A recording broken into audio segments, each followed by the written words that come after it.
Oke, kita lanjutkan materi kita ya, teman-teman. Hari ini kita akan belajar mengenai scan dan skim yang bagian kedua di chapter di chapter ke 18 ini, oke. Nah, seperti yang kita pelajari di reading, teman-teman nanti akan diberi waktu 55 menit untuk mengerjakan 50 pertanyaan. Nah, 50 pertanyaan itu nanti akan dibagi ke dalam 5 teks. Jadi satu teks itu rata-rata 10 pertanyaan, seperti itu. Nah, waktunya untuk mengerjakan reading itu rata-rata 1 menit. Tidak cukup kalau teman-teman harus baca teksnya dulu ya. Makanya tipsnya teman-teman jangan baca teksnya dulu, tapi dibaca soalnya dulu. Jadi pertanyaannya dulu baru kita nanti akan tahu harus melakukan apa di teks seperti itu. Kemudian vocabnya teman-teman nanti yang akan menyelamatkan teman-teman di reading ini. Oke, jadi ketika belajar teman-teman menemukan vocab baru, ditulis ya. Nah, yang saya bilang tadi ketika teman-teman mengerjakan soal reading itu dibaca soalnya dulu baru kita lari ke teksnya. Karena nanti teman-teman akan tahu dari mengenali jenis soalnya yang ditanyakan apa, teman-teman akan tahu harus melakukan apa. Apakah teman-teman cukup membaca topik sentence-nya saja ataukah teman-teman harus melakukan scan dan skim dulu atau membaca cepat ya. Karena informasi yang ditanyakan mengklaster atau menggerombol, teman-teman. Atau teman-teman harus membuat inference atau tebak-tebakan berdasarkan informasi yang ada di teks, seperti itu. Nah, untuk jenis soal yang cara mengerjakannya, teman-teman cukup membaca topik sentence atau kalimat pertama di setiap paragraf. Itu adalah yang pertama, soal yang menanyakan main idea atau gagasan pokok atau ide utama ya, teman-teman. Kalau nggak gitu idea organization atau bagaimana ide itu dikembangkan di dalam teks seperti itu. Atau jenis soal yang menanyakan tone, purpose sama course seperti itu. Nah, kemudian yang hari ini kita akan pelajari yaitu scan dan skim bagian kedua ya. Karena kemarin kita sudah belajar 2 jenis soal pertama yang cara mengerjakannya teman-teman cukup harus melakukan scan dan skim dulu atau membaca cepat dulu untuk menemukan informasi yang ditanyakan. Nah, jenis soal pertama yang kemarin adalah locate information atau teman-teman ketika ditanya jenis di mana penulis menyebutkan informasi mengenai A misalnya. Nah, itu kata kunci teman-teman. Nanti teman-teman cari di teks kata A itu disebutkan di line keberapa seperti itu. Kemudian jenis soal kedua yang cara mengerjakannya teman-teman harus melakukan scan dan skim itu juga yaitu pronoun reference atau rujukan kata ganti. Nah, enaknya untuk rujukan kata ganti kata yang ditanyakan itu letaknya disebutkan di soal, teman-teman. Di line keberapa, paragraf berapa itu disebutkan, ya. Nah, nanti cara mengerjakannya teman-teman baca dari kalimat sebelumnya, kata itu disebutkan, seperti itu. Nah, hari ini kita akan belajar scan dan skim lanjutan ya, yaitu bagian yang kedua, atau jenis soal ketiga yang cara mengerjakannya harus melakukan scan dan skim dulu. Nah, jenis soal ketiga yang cara mengerjakannya teman-teman harus melakukan scan dan skim dulu atau membaca cepat untuk mencari informasi yang ada di teks adalah informasi mengenai stated detail, teman-teman. Nah, stated detail ini adalah informasi tertentu mengenai suatu mengenai suatu topik tertentu spesifik gitu ya yang ada di dalam teks atau yang tertulis di dalam teks. Jadi jawabannya ada di dalam teks, teman-teman. Nah, nanti pertanyaannya itu bisa dikenali dari jadi biasanya berbunyi it is stated in the passage that, disimpulkan dari dalam teks bahwa, kalau nggak gitu the passage indicates that, teks menyatakan bahwa, atau according to the passage, menurut teks, kalau nggak gitu which of the following is true about, yang manakah di antara berikut ini ABCD berikut ini yang benar mengenai. Nah, nanti kata kuncinya di setelahnya itu ya. Nah, cara mengerjakannya teman-teman baca soalnya dulu ya, kemudian pahami yang ditanyakan itu mengenai apa atau kata kuncinya apa. Kalau sudah ketemu di soal kata kuncinya yang ditanyakan apa, teman-teman lakukan scan dan skim sampai menemukan kata yang artinya sama atau kata yang ditulis kembali yang sama dengan yang ada di soal. Oke, jadi bisa ditulis kembali atau bisa menggunakan kata-kata lain yang artinya sama, seperti itu. Nah, nanti kalau sudah ketemu informasinya letaknya di mana, teman-teman pahami kalimat yang mengandung kata kunci tersebut di teks ya, kemudian hubungkan dengan pilihan A, B, C, D, seperti itu.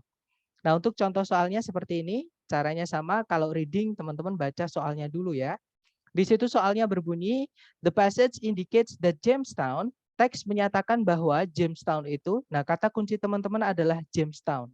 Kita cek teman-teman. Nah, Jamestown itu muncul di ini di line terakhir kalimat pertama. Berarti kita baca kalimat pertama ya. Kalimat pertama berbunyi, Williamsburg merupakan sebuah kota bersejarah di Virginia yang didirikan oleh penjajah Inggris di tahun 1633. 26 tahun setelah penjajahan Inggris permanen pertama kali di Amerika itu didirikan di Jamestown. Nah, berarti Jamestown ini adalah tempat penjajah Inggris pertama kali mendirikan kota di Amerika, ya, teman-teman. Kita cek ABCD. Yang Alpha was settled in 1633, didirikan di tahun 1633. Nah, yang didirikan di tahun 1633 tadi bukan Jamestown ya, teman-teman, tapi Williamsburg. Yang ditanyakan di soal adalah Jamestown-nya. Berarti Alpha bukan. Kalau yang Bravo didirikan 26 tahun setelah Williamsburg. Berarti kalau kita merujuknya yang Bravo ini Williamsburg dulu ya, baru Jamestown. Padahal di teks tadi disebutkan kalau Jamestown itu adalah pendudukan Inggris pertama kali di Amerika. Nah, berarti sebelumnya nggak ada lagi ya. Berarti Jamestown itu yang pertama. Berarti yang Bravo bukan, teman-teman. Kebalik yang Bravo itu. Harusnya Williamsburg yang 26 tahun itu setelah dari Jamestown. Seperti itu. Berarti Bravo bukan. Kalau yang Charlie merupakan penjajahan Inggris permanen pertama kali di Amerika. Nah, ketemu ya, jawabannya adalah yang Charlie, teman-teman. Seperti itu. Nah, dari contoh soal tadi, mungkin ada yang mau ditanyakan sebelum kita ke latihan soal buat teman-teman, silakan. Nggak ada ya. Kalau nggak ada, sekarang kita lanjut ke latihan soal. Di sini ada 2 soal, teman-teman coba dulu ya, jangan takut salah. Waktunya 2 menit, dimulai dari sekarang, silakan teman-teman.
Oke, 2 menit sudah habis. Silakan yang sudah nemu jawaban boleh dikirim di chat, teman-teman. Kemudian kita bahas bersama ya. Baik, ada jawaban Charlie dan Charlie. Oke, kita cek bersama ya. Di situ nomor 1 pertanyaannya adalah, according to the passage, what happens during an ice age? Berdasarkan teks, apa yang terjadi selama zaman es? Nah, kita cek ya, teman-teman. Kata kuncinya teman-teman adalah yang terjadi di masa zaman es.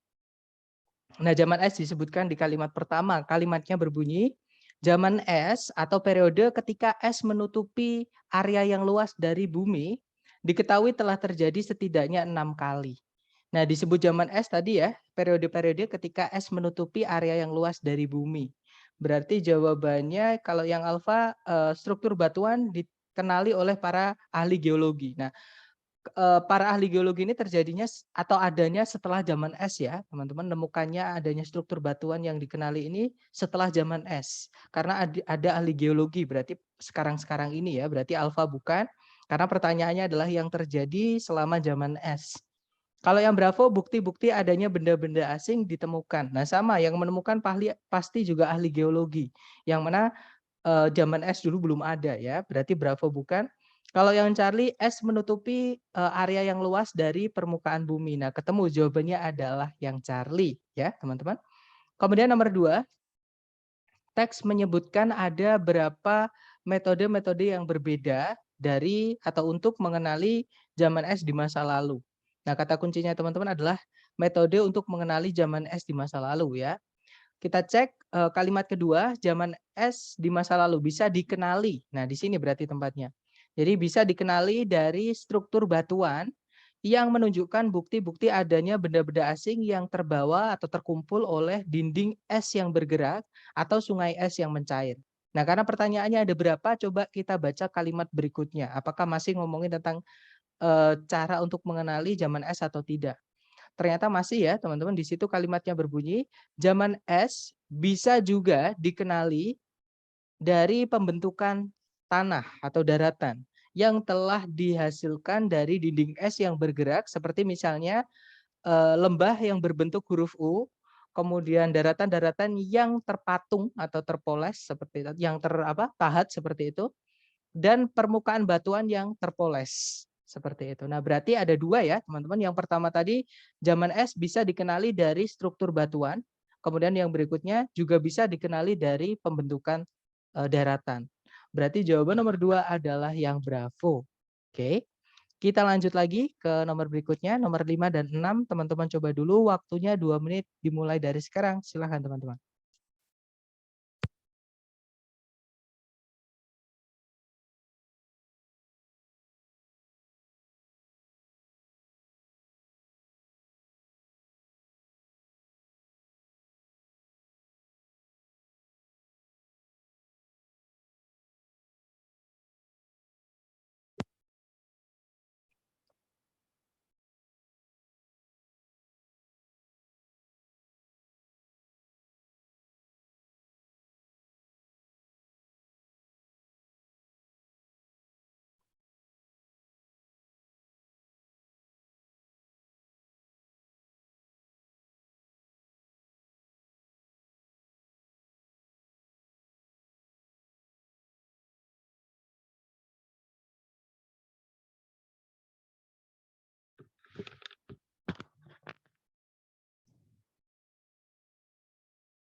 Oke, 2 menit sudah habis. Yang sudah nemu jawaban boleh dikirim di chat dulu sedapatnya teman-teman ya. Nanti kita bahas. Kira jawaban delta delta, delta alpha atau delta Charlie. Ada juga delta Bravo. Oke, kita cek bersama. Di situ nomor 5 pertanyaannya adalah teks menyatakan bahwa ventricles. Nah, kata kunci teman-teman adalah kata ventricles. Yang mana munculnya adalah di kalimat ketiga, yaitu di line ketiga juga ya. Kita baca kalimatnya.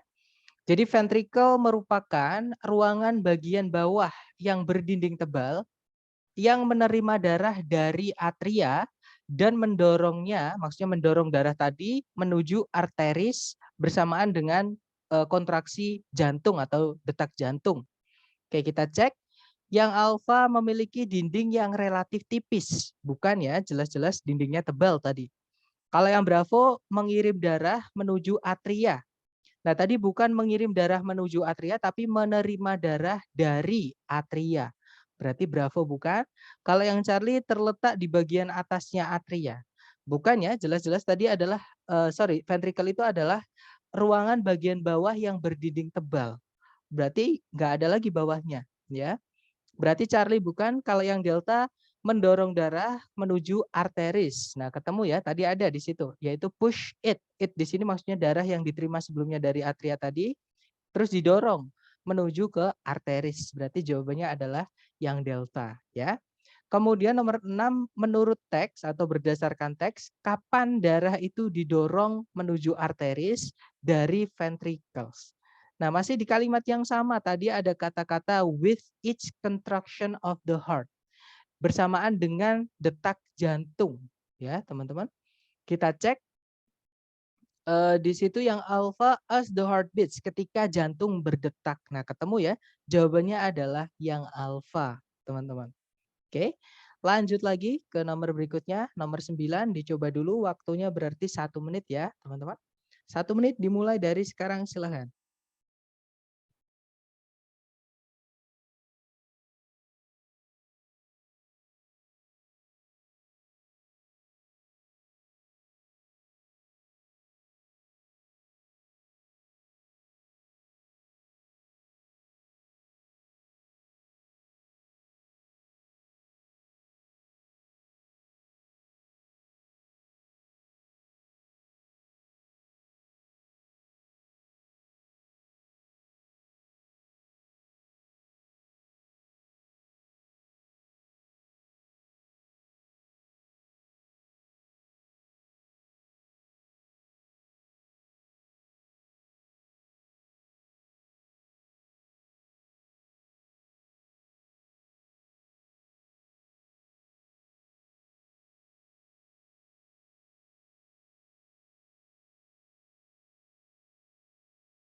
Oke, 1 menit sudah habis. Yang sudah nemu jawaban boleh dikirim di chat dulu ya. Kemudian kita bahas bersama, silahkan.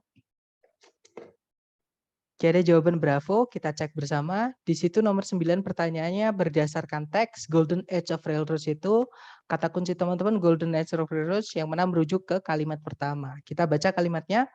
Golden Age of Railroads merujuk pada periode dari akhir Perang Saudara hingga awal mula Perang Dunia I, ketika rel kereta api muncul dan nyatanya hampir mendapatkan atau hampir mendekati monopoli atau hampir menguasai pasar dalam bidang transportasi massa di Amerika Serikat. Nah, kita cek ABCD. Yang alfa merupakan dampak dari Perang Dunia I. Bukan ya, terjadinya aja selesai Perang Saudara sampai awal mula Perang Dunia I. Ya, berarti kalau misalkan hasil atau dampak Perang Dunia I harusnya setelahnya, bukan sebelumnya Perang Dunia I. Berarti alfa bukan. Kalau yang Bravo merupakan periode ketika hampir seluruh transportasi massa di Amerika Serikat itu dikuasai oleh railroads. Nah, ketemu ya. Jawabannya adalah yang Bravo, teman-teman. Oke, nice. Lanjut lagi. Nah, ternyata untuk jenis soal yang ketiga yang cara mengerjakannya harus melakukan scan dan skim dulu, yaitu stated detail yang tadi sudah. Sekarang jenis soal keempat yang cara mengerjakannya teman-teman harus melakukan scan dan skim adalah unstated detail, teman-teman. Nah, kalau stated detail tadi informasinya ada di dalam teks. Kalau unstated detail ini teman-teman ditanyai yang manakah di antara pilihan A, B, C, D yang tidak ada di dalam teks, teman-teman, atau yang salah mengenai informasi kata kunci yang ditanyakan, seperti itu. Nah, pertanyaannya biasanya berbunyi, yang manakah di antara berikut ini yang tidak disebutkan atau tidak di-mention atau tidak dibahas atau tidak benar mengenai, nah setelahnya nanti ada kata kuncinya. Kalau enggak gitu, semua di antara ABCD berikut ini benar kecuali, nah jadi kita disuruh mencari salah satu di antara ABCD yang salah mengenai kata kunci yang ditanyakan, seperti itu. Nanti cara menjawabnya, teman-teman cari kata kunci di soal yang ditanyakan itu mengenai apa, kemudian scan dan skim sampai menemukan letaknya di mana. Kalau sudah teman-teman baca kalimatnya sampai teman-teman tidak menemukan informasi atau sampai kalimatnya sudah tidak membahas kata kata kunci tersebut. Jadi untuk unstated detail ini yang dibaca bukan cuma satu kalimat, teman-teman. Tapi sampai kalimatnya berhenti tidak membahas kata kunci itu lagi atau ketika paragrafnya sudah berubah seperti itu. Nah, untuk contoh soalnya kurang lebih seperti ini. Contoh soal pertama, semua di antara berikut ini benar mengenai mengenai plasma darah, kecuali bahwa. Nah, kata kuncinya teman-teman adalah plasma darah, ya. Di situ plasma darah disebutkan di kalimat pertama, kalimatnya berbunyi, plasma darah merupakan sejenis cairan yang hampir tidak memiliki warna dan bening. Nah, kalimat berikutnya masih ngomongin blood plasma, berarti kita baca lagi, teman-teman. Plasma darah itu terdiri dari darah yang dari dalamnya sel darah merah dan sel darah putih itu telah dipindahkan atau diambil. Nah, kalimat berikutnya masih ngomongin plasma darah, kita baca lagi. Plasma darah itu sering dipakai dalam transfusi karena seorang pasien itu umumnya memerlukan porsi plasma dari darah itu lebih besar dibandingkan komponen-komponen darah yang lain. Nah, kalau sudah beda paragraf ya sudah, teman-teman ya. Berarti kita cek ABCD yang salah ya mengenai plasma darah. Kalau yang alfa, it is a deeply colored liquid. Plasma darah itu sejenis cairan yang warnanya sangat mentorong atau sangat tua atau sangat jelas. Bukan ya, jelas-jelas tadi adalah plasma darah itu bening atau hampir tidak memiliki warna. Berarti yang alfa lah yang salah mengenai plasma darah ya, teman-teman. Ya sudah berarti jawabannya yang alfa. Kalau yang Bravo, sel-sel darah itu telah diambil darinya. Tadi ada ya di kalimat kedua, berarti Bravo bukan. Kalau yang Charlie, para pasien itu biasanya ditransfusi dengan dia, maksudnya dengan plasma darah. Tadi juga ada di kalimat ketiga juga. Kalau yang Delta, plasma darah itu umumnya lebih dibutuhkan atau lebih penting bagi pasien dibandingkan bagian-bagian darah yang lain. Nah, tadi juga ada ya di kalimat terakhir paragraf 1. Berarti jawaban yang salah mengenai plasma darah adalah yang alfa. Oke. Kemudian nomor 2, yang manakah di antara ABCD berikut ini yang tidak disebutkan mengenai darah utuh? Nah, kalau tadi plasma darah, sekarang kata kuncinya teman-teman adalah darah utuh. Yang mana dia disebutkan di paragraf kedua. Kita baca kalimatnya, teman-teman. Plasma itu berbeda dalam beberapa hal dari darah utuh. Pertama-tama plasma itu bisa dicampurkan untuk semua pendonor dan tidak harus dari golongan darah yang sesuai. Sedangkan darah utuh begitu. Maksudnya kalau darah utuh itu harus dari golongan darah yang sesuai ya, teman-teman. Kemudian sebagai tambahan, plasma itu bisa dikeringkan dan disimpan. Sedangkan darah utuh tidak bisa, maksudnya tidak bisa dikeringkan dan tidak bisa disimpan. Oke, kita cek ABCD yang salah ya, yang mengenai darah utuh. Yang alpha, it is different from plasma, berbeda dari plasma. Nah, tadi ada di kalimat pertama paragraf kedua. Berarti alpha bukan. Kalau yang Bravo, it cannot be dried. Di kalimat terakhir tadi juga disebutkan kalau darah utuh itu tidak bisa dikeringkan dan tidak bisa disimpan. Berarti Bravo bukan. Kalau yang Charlie, darah utuh itu tidak mungkin untuk atau tidak mungkin untuk menyimpannya, maksudnya menyimpan darah utuh di penyimpanan untuk waktu yang lama. Nah, tadi juga ada di kalimat terakhir ya, darah utuh itu tidak bisa disimpan dan dikeringkan. Berarti Charlie bukan. Kalau yang Delta, it is a clear colorless liquid. Dia merupakan sejenis cairan yang tidak memiliki warna dan bening. Nah, ketemu jawabannya yang Delta ya. Karena yang bening dan hampir tidak memiliki warna itu bukan darah utuh, tapi plasma darah. Jadi yang salah mengenai darah utuh itu ya Delta. Karena Delta itu adalah pengertian dari plasma darah. Seperti itu. Nah, kurang lebih seperti itu. Mungkin ada pertanyaan dulu sebelum ke latihan soal buat teman-teman. Silakan. Kalau nggak ada, kita lanjut ke latihan soal ya, teman-teman. Di sini ada 2 soal, dicoba dulu jangan takut salah. Waktunya 2 menit dimulai dari sekarang. Silakan teman-teman.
Oke, 2 menit sudah habis. Silahkan jawabannya yang sudah nemu boleh dikirim di chat ya.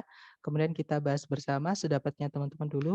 Oke, ada jawaban Bravo Delta. Oke, kita cek bersama. Ada juga Bravo Charlie. Oke, kita cek ya. Di situ nomor 3 pertanyaannya, yang manakah di antara berikut ini yang tidak benar mengenai Nelly Bly? Nah, kata kunci teman-teman adalah Nelly Bly ya. Dia disebut di kalimat pertama, paragraf pertama. Kita baca kalimatnya. Elizabeth Cochrane Seaman merupakan seorang jurnalis Amerika pada awal abad ini yang menulis untuk surat kabar New York World di bawah nama pena atau nama samaran gitu ya, teman-teman, Nelly Bly. Sebuah nama yang diambil dari lagunya Stephen Foster yang berjudul Nelly Bly. Dia mendapatkan ketenaran atas pendekatan-pendekatannya dan khususnya untuk caranya caranya dia mendapatkan cerita-cerita yang penuh petualangan dan berani. Oke, itu tadi kita cek ABCD ya. Yang alfa, Nelly Bly, nama asli Nelly Bly adalah Elizabeth Elizabeth Cochrane Seaman. Nah, tadi ada di kalimat pertama. Berarti alfa bukan. Kalau yang Bravo, Nelly Bly itu sakit jiwa. Nah, tadi tidak ada ya, teman-teman, keterangan yang menyebutkan kalau Nelly Bly ini sakit jiwa. Berarti yang tidak benar mengenai Nelly Bly adalah yang Bravo. Oke. Kalau yang Charlie, nama Nelly Bly datang dari sebuah lagu. Tadi juga ada ya. Charlie bukan. Kalau yang Delta, nama Nelly Bly itu dipakai di artikel-artikel yang Simon tulis. Tadi juga ada pen name, nama pena. Jadi nama yang ditulis sebagai nama samaran di hasil karyanya dia. Seperti itu. Oke, berarti yang salah mengenai Nelly Bly adalah yang Bravo ya. Kemudian nomor 4, yang manakah di antara berikut ini yang tidak disebutkan sebagai sesuatu yang Nelly Bly lakukan untuk mendapatkan cerita yang bagus. Nah, berarti di paragraf kedua caranya dia mendapatkan cerita yang bagus ya. Kita baca paragrafnya. Dia merasa bahwa cara terbaik untuk mendapatkan cerita yang sebenarnya adalah dari dalam, bukan sebagai observer dari luar yang bisa saja diberikan versi kenyataan yang sudah di-prettified, itu dipercantik atau dibumbu-bumbui ya. Kemudian di satu kesempatan dia berpura-pura untuk menjadi seorang pencuri sehingga dia ditangkap dan menyaksikan sendiri bagaimana tahanan wanita itu diperlakukan. Di kesempatan yang lain, dia memalsukan penyakit mental atau dia pura-pura sakit mental gitu ya, supaya dimasukkan ke rumah sakit eh, rumah sakit jiwa untuk mendapatkan gambaran nyata mengenai perlakuan terhadap pasien-pasien pengidap penyakit mental. Nah, itu tadi kita cek ABCD yang tidak disebutkan sebagai sesuatu yang Nelly Bly lakukan untuk mendapatkan cerita yang bagus. Yang alfa, dia pura-pura menjadi pencuri. Tadi ada ya, berarti alfa bukan. Kalau yang Bravo, dia ditangkap oleh polisi. Tadi juga ada. Terus dia bisa menyaksikan sendiri bagaimana tahanan wanita diperlakukan tadi. Berarti Bravo bukan. Kalau yang Charlie, dia pura-pura sakit. Maksudnya sakit jiwa ya, teman-teman. Tadi ada. Oke. Kalau yang Delta, dia bekerja sebagai seorang dokter di sebuah rumah sakit jiwa. Nah, yang tidak ada yang Delta ya, teman-teman. Di rumah sakit jiwa tadi dia tidak bekerja sebagai dokter, tapi dia pura-pura punya sakit jiwa. Akhirnya dia dibawa ke rumah sakit jiwa supaya bisa tahu gambaran nyata mengenai perlakuan pasien-pasien penyakit mental seperti itu. Berarti nomor 4 yang tidak disebutkan sebagai sesuatu yang Nelly Bly lakukan untuk mendapatkan cerita yang bagus adalah yang Delta. Oke. Kita lanjut lagi ke nomor berikutnya, nomor 5 dan 6. Teman-teman coba dulu waktunya 2 menit dimulai dari sekarang. Silakan teman-teman.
Oke, 2 menit sudah habis. Yang sudah nemu jawaban boleh dikirim di chat ya, kemudian kita bahas bersama, silakan. Oke, ada jawaban Charlie Bravo, mari kita cek bersama teman-teman. Di situ nomor 5 pertanyaannya adalah, menurut teks, Dekanawida itu tidaklah atau bukanlah, kata kunci teman-teman adalah Dekanawida ya. Kita cek Dekanawida itu muncul di paragraf pertama, kita baca kalimatnya ya teman-teman. Di situ disebutkan peran Dekanawida sebagai seorang pembuat hukum tertinggi di suku Iroquois telah memberinya status setengah dewa di tengah atau di dalam bangsa Indian. Terlahir ke dalam suku Huron, Dekanawida itu memberikan rasa takut yang besar kepada orang tuanya yang pernah menenggelamkannya ketika dia masih kecil, setelah sebuah ramalan itu dibuat yang menyatakan bahwa Dekanawida akan membawa duka yang besar terhadap bangsa Huron. Dekanawida kemudian berhasil lari atau berhasil bertahan hidup dari percobaan penenggelaman ini, namun kemudian dia meninggalkan rumah dan suku orang tuanya untuk tinggal di tengah-tengah bangsa Iroquois. Nah, itu tadi mengenai Dekanawida. Kita cek ya, teman-teman. Yang alpha, lawmaker, pembuat hukum. Tadi ada ya, lawgiver, lawmaker, sama, teman-teman. Berarti alpha bukan. Kalau yang berapa, a Huron by birth, seorang Huron secara kelahiran. Nah, di kalimat 2 tadi disebutkan kalau dia terlahir ke dalam suku Huron. Berarti Bravo bukan ya. Kalau yang Charlie, a near deity. Nah, mendekati sifat dewa. Nah, tadi juga ada kata demigod. Demi itu ditambahkan ke kata untuk bilang setengah. Jadi setengah dewa, teman-teman. Oke. Berarti Charlie bukan. Kalau yang Delta, drowned when he was young. Tenggelam ketika dia masih kecil. Nah, ketemu ya, yang salah adalah yang Delta, teman-teman. Karena dia tadi berhasil lari dari percobaan penenggelaman itu ya, terus dia kabur dari rumah dan suku orang tuanya untuk hidup bersama Iroquois tadi. Oke, berarti yang salah mengenai Dekanawida yang Delta ya, karena dia tidak tenggelam, teman-teman. Kemudian nomor 6, yang manakah di antara berikut ini yang tidak disebutkan di teks mengenai wampum? Nah, kata kunci teman-teman berubah jadi wampum ya. Wampum disebutkan di kalimat kedua paragraf kedua. Kalimatnya berbunyi, wampum atau tasbih yang dibuat dari kulit kerang yang dipoles merupakan sebuah komoditas bernilai tinggi di di budaya Iroquois. Menurut kebijakan-kebijakan yang dibuat oleh Dekanawida, wampum itu harus dibayarkan kepada keluarga dari seorang korban pembunuhan oleh keluarga dari si pembunuh. Karena si pembunuh juga harus dihukum mati, keluarga dari si pembunuh itu harus membayar kepada keluarga korban dalam bentuk wampum untuk 2 kematian, yaitu kematian dari korban pembunuhan dan kematian dari si pembunuh. Nah, kemudian berikutnya sudah bukan ngomongin wampum lagi, berarti berhenti di situ aja. Kita cocokkan dengan pilihan ABCD ya, teman-teman. Yang alpha, it was used extensively by the Huron, dipakai secara besar-besaran oleh suku Huron. Nah, tadi ketika kita membahas tentang wampum, tidak ada kata Huron satupun disebutkan. Oke, berarti yang tidak disebutkan di teks mengenai wampum yaitu yang alpha, ya teman-teman. Kalau yang Bravo, wampum itu memiliki nilai yang tinggi dalam atau bagi Iroquois. Tadi ada ya teman-teman. Jadi wampum merupakan sebuah komoditas bernilai tinggi di budaya Iroquois. Berarti Bravo bukan. Kalau yang Charlie, it was given to a murder victim's family. Diberikan kepada sebuah korban pembunuhan, keluarga korban pembunuhan. Nah, tadi juga ada. Kalau yang Delta, wampum itu dibuat dari kulit kerang yang dipoles. Nah, tadi juga ada ya, teman-teman. Yang tidak disebutkan berarti yang alfa. Oke. Kita lanjut lagi ke nomor berikutnya. Ternyata sudah habis untuk yang unstated detail ya. Sekarang jenis soal terakhir yang cara mengerjakannya teman-teman juga harus melakukan scan dan skim ya, yaitu soal vocabulary. Nah, vocabulary ini kalau teman-teman misalnya nih, makanya ini penting sekali teman-teman. Kalau dapat vocab baru ditulis. Kebetulan teman-teman tahu artinya dari kata yang ditanyakan, langsung cari atau hubungkan dengan pilihan A, B, C, D. Yang artinya yang mana, ya sudah itu jawabannya. Oke. Nah, tapi kalau misalnya teman-teman tidak paham arti dari vocab yang ditanyakan, teman-teman bisa melakukan cara ini ya. Jadi vocab sendiri pengertiannya adalah definisi dengan makna ya, teman-teman. Atau kata dengan definisi atau makna. Entah maknanya itu maknanya langsung jadi diartikan langsung bisa, ada juga yang maknanya itu apa namanya? Figuratif atau idiomatik. Jadi dia adalah istilah khusus yang dipakai di bidang yang dibahas itu, seperti itu. Oke. Nah, kalau misalnya teman-teman atau soalnya nanti teman-teman seperti ini ya contohnya. Jadi makna dari kata A di line ke B, kalau nggak gitu kata A di line ke B itu bisa digantikan dengan kata apa di antara A, B, C, D. Kalau nggak gitu kata A di line ke B itu paling mendekati maknanya dengan. Nah, kalau ada soal seperti ini, itu nanti kan disebutkan teman-teman letaknya di mana. Nah, teman-teman bacanya dari kalimat sebelum kata itu disebutkan. Jadi mirip kayak pronoun reference, ya. Jadi baca dari kalimat sebelum kata itu disebutkan, kemudian baca juga kalimat sesudah kata itu disebutkan. Jadi teman-teman pertama scan dan skim dulu line keberapa yang di soal itu disebutkan. Kalau sudah ketemu, baca dari kalimat sebelumnya, kalimat yang mengandung kata tersebut sama kalimat setelahnya. Ya, supaya teman-teman bisa tahu konteksnya atau maksudnya dari kata yang ditanyakan tersebut. Untuk contoh soalnya seperti ini, di sini ada 3 contoh soal, teman-teman. Nomor 1 pertanyaannya adalah, menurut line pertama dari teks, apa sih teddy bear itu? Nah, kebetulan teddy bear di line pertama itu muncul di kalimat pertama. Sebelumnya nggak ada kalimatnya, berarti cukup teman-teman baca kalimat pertama dan kalimat kedua, ya. Kalimatnya berbunyi, teddy bear merupakan sebuah mainan anak-anak, sejenis mainan binatang yang diisi dengan benda-benda lembut yang ditujukan untuk dipeluk. Teddy bear itu meskipun demikian merupakan sebuah mainan dengan sejarah yang menarik di baliknya. Nah, intinya teddy bear itu adalah mainan ya, teman-teman, atau a toy. Nah, A, B, C, D yang artinya mainan yang mana, teman-teman? Ada yang tahu A, B, C, D yang artinya mainan nomor 1 itu yang mana?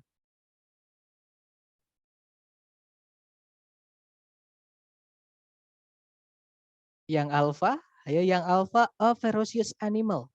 Kalau diartikan sebuah atau seekor binatang yang buas. Yang ada bukan dia dibuat mainan anak-anak, yang ada anak-anak yang dibuat mainan sama dia, ya, teman-teman. Jawabannya adalah yang delta, a plaything. Plaything itu artinya adalah mainan, ya, teman-teman. Oke, jawabannya adalah yang delta. Kemudian nomor 2, lihatlah kata pastimes di paragraf kedua. Nah, hati-hati teman-teman. Pastimes di paragraf kedua itu muncul di kalimat kedua. Berarti kita baca kalimat dari kalimat pertama, ya. Kalimatnya berbunyi, Theodore Roosevelt atau Teddy seperti biasanya dia dipanggil, merupakan presiden dari Amerika Serikat dari tahun 1901 sampai 1909.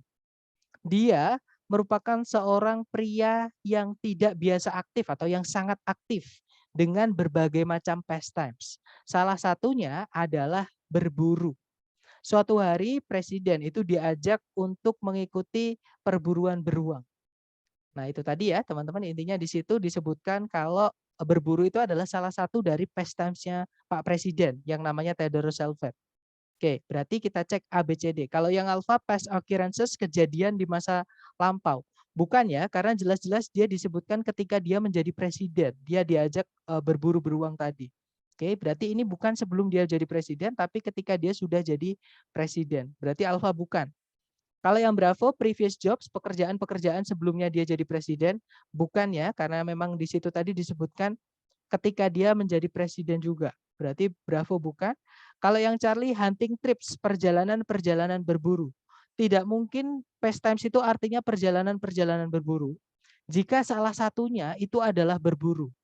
Kalau pastimes itu dia perjalanan berburu, harusnya semuanya itu berburu. Bukan salah satunya doang. Oke, berarti Charlie bukan. Kalau yang Delta, leisure activities, kegiatan di waktu luang atau nyebutnya hobi. Nah, yang paling nyambung adalah yang delta, ya, teman-teman. Jadi salah satu hobinya dia itu adalah berburu, seperti itu. Dan kalau teman-teman cek di kamus, pastimes itu memang artinya adalah, sorry teman-teman, pastime itu artinya adalah berburu. Jadi pastimes dia adalah kata benda ya. Kalau diartikan something that you do because you think it is enjoyable or interesting. Jadi sesuatu yang kamu lakukan karena kamu merasa sesuatu tersebut itu menyenangkan atau menarik. atau nama lainnya adalah hobi. Ya, jadi pastime itu artinya hobi, teman-teman. Dan jawaban yang paling nyambung nomor 2 yang hobi adalah yang delta. Oke. Kemudian nomor 4, di line ke-10 sebuah kartun itu bisa dideskripsikan sebagai, di line ke-10 berarti di kalimat kedua paragraf terakhir. Kita baca dari kalimat pertama paragraf terakhir. Kalimatnya berbunyi, kejadian tadi itu menarik banyak perhatian di antara para jurnalis. Awal mulanya sebuah kartun yang digambar oleh Clifford K. Berryman untuk membuat lelucon dari kejadian ini muncul di koran Washington Post, dan kartun tersebut itu secara luas disebarluaskan dan dicetak kembali di seluruh negeri. Oke. Nah, berarti di situ tadi disebutkan kalau kartun sesuatu yang digambar oleh Clifford K. Berryman, intinya oleh seseorang untuk membuat lelucon. Berarti kartun tersebut ada pesan atau ada maknanya. Ya, kita cek ABCD gambar dengan pesan, teman-teman. Yang alpha newspaper, koran, bukan ya. Kalau yang Bravo, a type of teddy bear, sejenis teddy bear, juga bukan, karena gambar, bukan beruang, bukan mainan ya.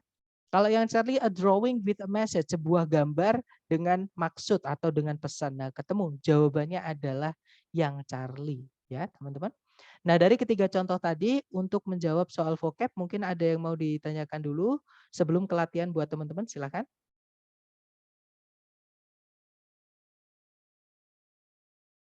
Nggak ada ya? Kalau nggak ada, mari kita cek bersama, teman-teman. Oh, sorry, kita lanjut ke latihan soal dulu. Buat teman-teman, di sini ada 2 soal. Teman-teman coba dulu, jangan takut salah. Waktunya 2 menit. Dimulai dari sekarang, silakan.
Oke, 2 menit sudah habis. Yang sudah nemu jawaban boleh dikirim di chat.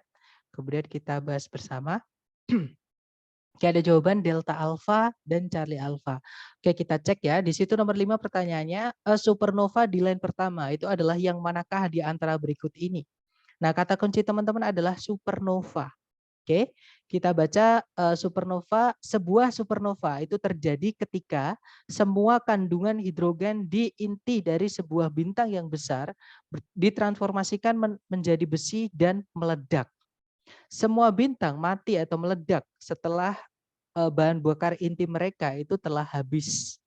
Nah, di situ berjelaskan kalau sebuah supernova itu terjadi ketika, berarti supernova itu suatu kejadian, teman-teman.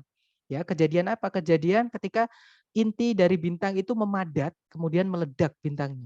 Oke, berarti supernova itu ya ledakan bintang. Ya, kita cek ABCD yang menyebutkan ledakan bintang. Yang alfa kandungan besi dari sebuah bintang, bukan ya, karena dia kejadian, teman-teman. Oke, alfa bukan. Kalau yang Bravo inti dari sebuah bintang. Sama, dia kejadian, ada kata terjadi. Berarti Bravo bukan. Kalau yang Charlie, hydrogen in a star, kandungan hidrogen di dalam bintang, sama, itu nggak bisa terjadi ya. Itu adanya ada, seperti itu. Jawabannya adalah yang delta, yaitu the explosion of a star, yaitu ledakan dari sebuah bintang. Oke. Kemudian nomor 6, menurut teks, yang manakah di antara berikut ini yang paling mendeskripsikan Magellan Cloud di line ke-7? Magellan Cloud di line ke-7 itu muncul di kalimat pertama ya, paragraf kedua. Berarti kita baca pada kalimat pertama dan kalimat kedua, paragraf kedua.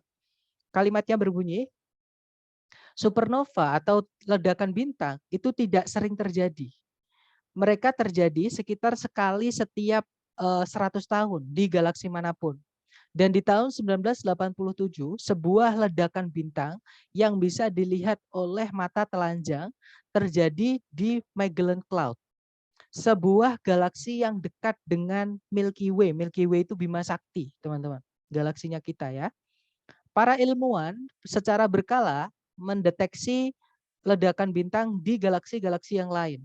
Namun tidak satupun ledakan bintang itu telah terjadi atau pernah terjadi di Milky Way atau Bima Sakti atau galaksi yang mencakup bumi sejak tahun 1604.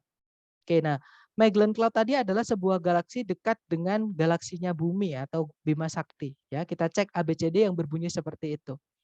Yang alfa sebuah galaksi di dalam galaksi Bima Sakti, bukan di dalamnya ya, tapi di dekatnya, close to. Jadi galaksi di dekat sebuah galaksi, bukan di dalamnya galaksi. Yang alfa bukan. Kalau yang Bravo sebuah awan yang terdiri dari hidrogen, bukan awan ya. Memang namanya ada Magellan Cloud, ada cloudnya, tapi dia bukan awan, hanya nama saja. Dia adalah sebuah galaksi. Berarti Bravo bukan. Kalau yang Charlie sebuah galaksi yang dekat dengan galaksinya bumi.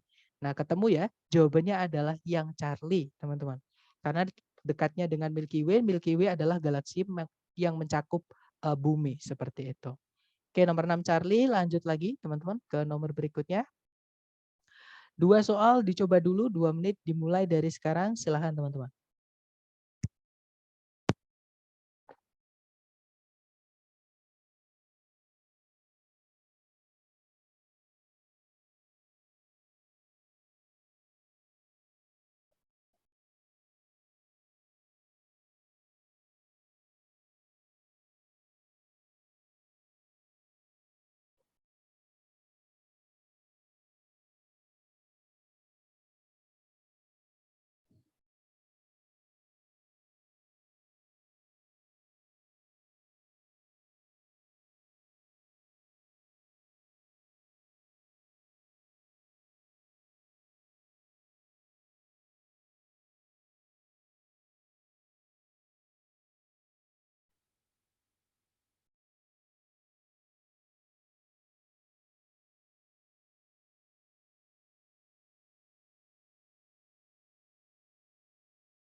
Oke, 2 menit sudah habis. Yang sudah nemu jawaban boleh dikirim di chat, kemudian kita bahas bersama ya.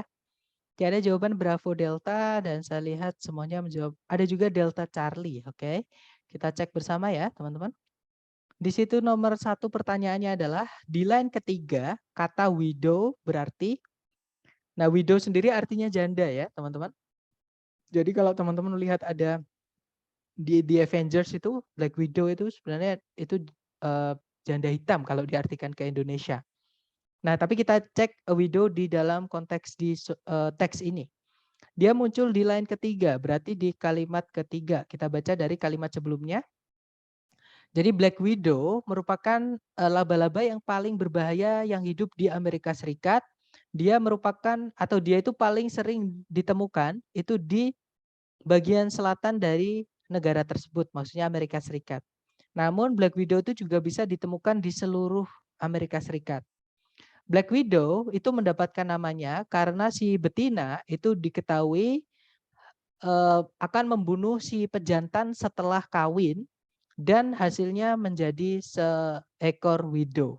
Widow sendiri artinya janda, ya teman-teman. Kita cek ABCD. Yang alpha, a type of potion, sejenis racun, bukan ya. Kalau yang Bravo, the dead male spider, laba-laba jantan yang mati, bukan karena dia merujuk ke yang membunuh, bukan yang dibunuh. Kalau yang Bravo bukan, kalau yang Charlie korban manusia dari laba-laba tersebut, bukan juga ya teman-teman. Kalau yang Delta seekor betina yang pejantannya telah mati. Nah, ketemu jawabannya adalah yang Delta. Nah, sebenarnya bukan mati tapi dibunuh sendiri sama dia. Ya, teman-teman, sama kayak belalang sembah. Itu kalau habis kawin pejantannya kepalanya dimakan seperti itu. Oke, nomor 1 jawabannya Delta. Nomor 3, kata ample di line ke-7 menyatakan bahwa laba-laba itu ample di line ke-7 itu di kalimat terakhir paragraf kedua. Kita baca dari kalimat sebelumnya yaitu kalimat pertama. Jadi disebutkan Black Widow itu agak berbeda penampilannya. Dia memiliki sebuah tubuh yang berbentuk globe atau bulat ya, yang bershiny. Shiny itu berkilap atau mengkilap seperti itu. Ukuran dan bentuknya itu mirip kayak biji kacang. Dan ada tanda di bawah perutnya dengan sebuah titik yang warnanya kuning atau merah. Si betina itu agak lebih ample dibandingkan si pejantan. Kira-kira 4 kali lebih besar secara rata-rata. Nah, berarti more ample di situ sama dengan larger karena dijelaskan di kalimat setelahnya ya. Katanya si betina itu kira-kira lebih ample dibandingkan si pejantan. Kira-kira 4 kali lebih besar secara rata-rata. Berarti ample itu sama kayak large. Karena more ample itu sama kayak larger. Oke, berarti jawaban nomor 3 adalah yang Bravo. Memang kalau dicek di kamus, ample itu artinya adalah besar, teman-teman. Dan ABCD yang artinya besar itu adalah yang Bravo, yang large, seperti itu. Nah, itu tadi adalah jenis soal terakhir yang cara mengerjakannya teman-teman harus melakukan scan dan skim. Dan untuk reading hampir seluruh soal atau bisa dibilang 75% ya teman-teman. Soal reading itu cara mengerjakannya harus melakukan scan dan skim. Nah, untuk yang lain, untuk tahap pertama sama tahap ketiga, itu sedikit keluarnya seperti itu. Contohnya soal yang menanyakan main idea walaupun pasti keluar, tapi soalnya cuma mungkin 1 atau mungkin 2 seperti itu. Yang lain itu kebanyakan harus scan dan skim dulu teman-teman, seperti itu. Nah, sebelum saya tutup mungkin ada yang mau ditanyakan dulu, silakan teman-teman. Nggak ada ya, atau nanti ketika teman-teman latihan ada pertanyaan apapun bisa langsung japri saya. Baik, thank you so much for having me today everyone. I'll see you again next time. The last I say, Assalamualaikum warahmatullahi wabarakatuh.